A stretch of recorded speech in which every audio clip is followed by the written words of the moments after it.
Hi, Chris. This is Jim Gillis with Win My Vote. And sorry I don't have my camera on, but I'm not in the office and the background's not set up for it, so it'll probably be more distracting than helpful. Anyway, wanted to show you this real quickly, which is I consider Win My Vote to be the level playing field, where if people were to decide for whom they're going to vote on this site, then we would take money out of politics. And I'll show you what I mean by that. Again, this site right here is kind of left over from the National Student Parent Mock Election that we did in 2016. So we're revamping it, and it's going to be a new version is going to be out soon, which I'll show you in a second. But for ballots, you can look here on the June 5th California primary, and this is what it looks like so far. And we've been kind of populating it with some candidate profiles ourselves. But you can easily go down and see all the candidates in all the races, and this candidate here can be spending $1 million, while this candidate here can be spending $10 million, and this candidate here can be spending $500.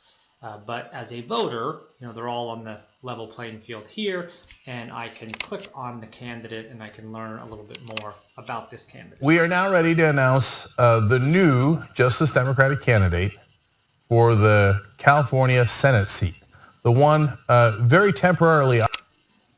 Not just for the state of California, but for the country, and quite frankly, for the DNC. We've got to get these corporate Democrats out. All right, now let me tell you another fun part of this dramatic announcement.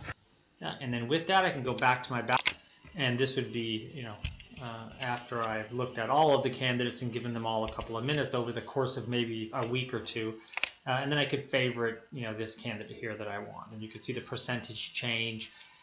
So I would be able to see how many other people are favoriting her, and it makes it real easy to see if I'm doing it on my phone or my tablet. And then I can move on to the next race. And then the top of the ballot, the governor, lieutenant governor, senator, that type of stuff, that's pretty easy to keep track of. But as you're going down through superintendent of public instruction and controller and all these other down ballot races that typically get somewhere in the neighborhood of like 35 to 40% voter turnout. So even in the elections where you're getting 55 to 60% turnout, as soon as you go 3 or 4 offices down ballot, that percentage starts dropping to 40 and 35%. But here, I can say, oh, you know what, I've given her a listen to, I really like what she has to say, et cetera, et cetera. I'm going to vote for her. And then I can, scroll down. Now I can also you can see all these Superior Court judges and stuff need to be built up a little bit. But I can also see state propositions, and I can see local measures as well. And I can, click on those and learn a little bit more about them. So I can see the language here. I can see groups that are supporting those.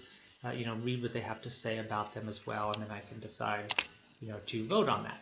And again, this format is really more about the back end right now. We're putting a much better front end on it that will be released soon. As a matter of fact, I'll just show you a quick difference in the, I'll attach it in the message that I send to you.